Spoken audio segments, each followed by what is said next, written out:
Move. Just to be clear, when I say Move I back. got on the tour bus and told them niggas, fuck you, whoever stole my phone, fuck you, I had my own rental car. So, when we got to the next city, it was Atlanta. And we went over to Jermaine Dupri's house.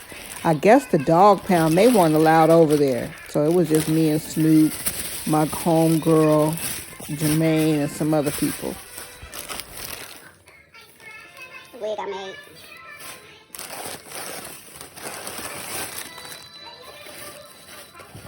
Washing my hair.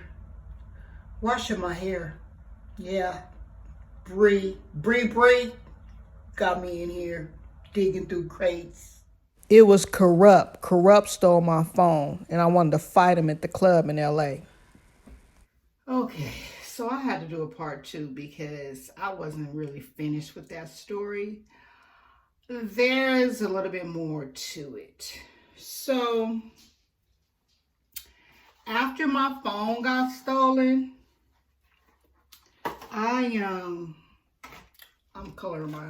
getting rid of these grays, y'all.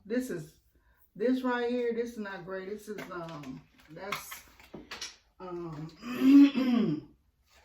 that's gel.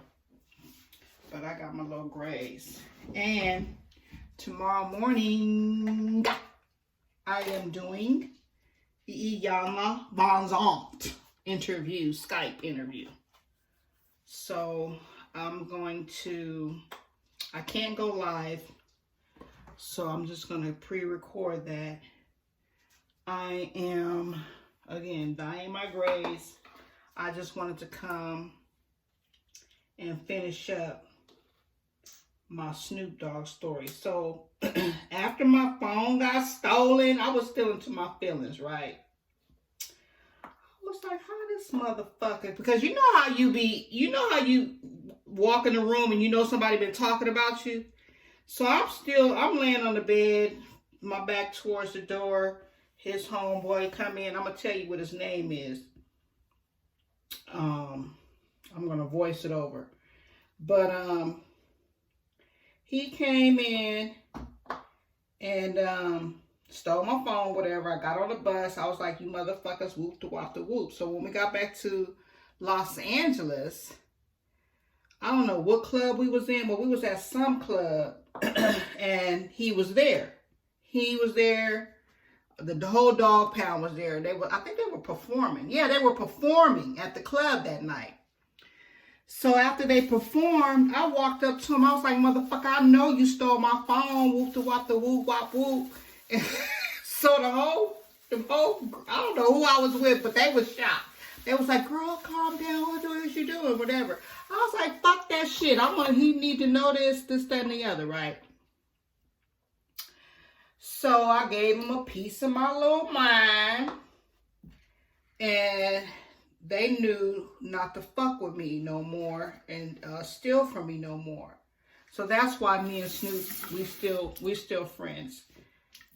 But like I said, when my back was turned, I seen Snoop was like, you know how somebody looking, they supposed to be talking to you, but they looking behind you and they going. So I guess old boy was behind him saying, I'm about to take this bitch phone or whatever, right? So anywho, I had my little words with the dog pound. He a grandfather now. Just like I'm a grandmama, he a grandfather, okay? I passed the baton. He's still trying to get his. I passed the baton to my nieces and nephews and little cousins, okay? I'm a grandma. I ain't got time for that shit. But I had I was in good with these niggas because I used to shop for them, like literally shop for them. I was if you get what I'm trying to tell you. But I set up one of them's studio. He was a DJ at one of the, I think the Century Club. One of these clubs we used to go to all the time. But yeah, I had to come back on and say and tell that part. I told that motherfucker I wanted to fight him in that club. And my friends was like, girl, let's go. What is you doing? He know who I'm talking about. Matter of fact, I'm going to tag him. I'm going to tag his punk ass into this video. But, yeah, so me and Snoop was cool. We still cool. And what else was I going to say? I'm going to pause it because I got to remember. Oh, yeah, I remember what I was going to say. Well, I wasn't going to say it, but I am going to say it. So, prior to us going to the South, I think we were still in Arizona. We were still in Arizona. And this is why I think they stole my phone, because they thought I was the ops of the enemy or whatever. Yeah. So, prior to them stealing the phone,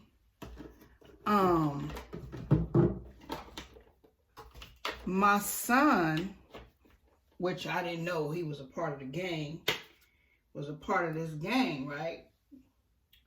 The same gang, the same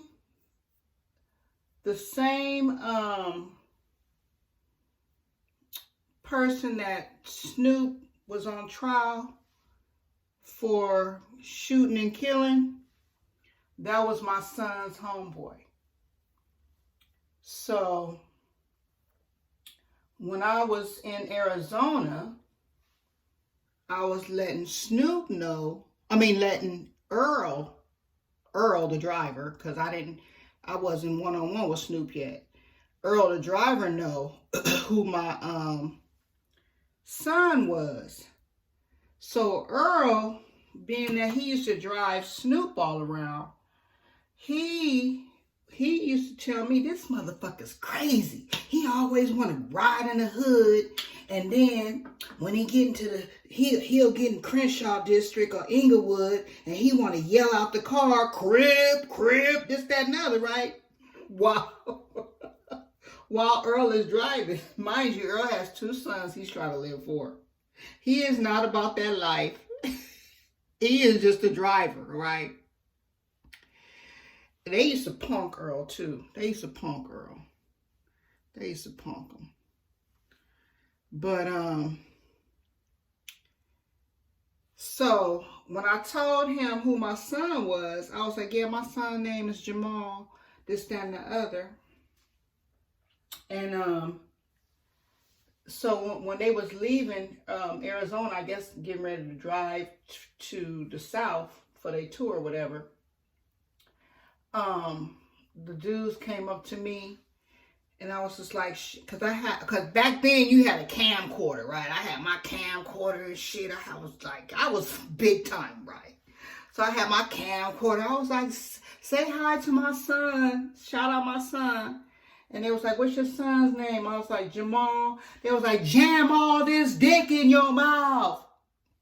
I was like, motherfucker, what the fuck? So I guess they found out, through Earl, who my son was, and was playing me at that time too. Anywho, yeah, that part. So yeah, Snoop got off. My son, I told my son, when I was telling my son, I met Snoop. He was like, fuck that nigga. He killed my homeboy. I was like, what?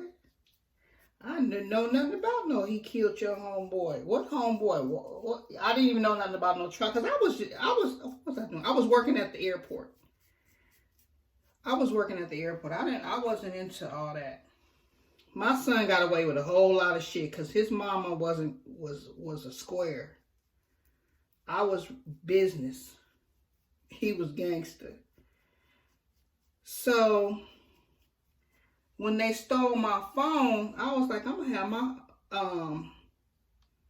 son come and whoop y'all. I was like, I had my son come up here and whoop y'all motherfucking asses when we was in the club. Oh, where's my gloves? Angela Michelle. So, yeah, that part. That's all I wanted to say. They stole my phone. I cussed them out at the club. My son, they killed my son's homeboy. And that part. All right, guys. Create a great journey. I'm not on that anymore. I'm a grandmama just like all of them are. Grandparents. We old now. All right, champions, create a great journey. Oh yeah, I remember what I really wanted to say. I really wanted to say when we was in the room, when I was in the room with Snoop, and I called my god brother. I called my sister first because she had told me this story that the very first time Snoop performed, he was in Long Beach or Compton somewhere, and she was at her homegirl house, and he had came over, and he was super nervous. He ain't never performed in front of nobody. Cheers. Never performed in front of nobody. So my sister pulled him to the side and said, look, just focus on me. When you up there singing, you sing to me. Just focus on me. Don't think about the crowd. So that's what he did. He focused on her. So Snoop, we already had this conversation, but he remember my sister.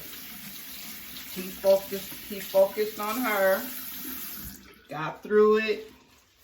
They came on back to the homegirl's house, and I guess, that's history. Y'all been looking so different. Y'all not gonna recognize me in the morning. You really not.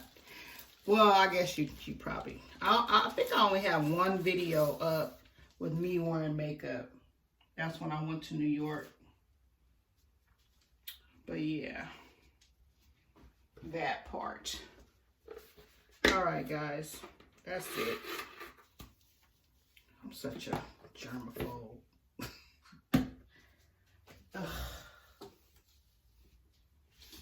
I'm gonna link this to the end of the other part.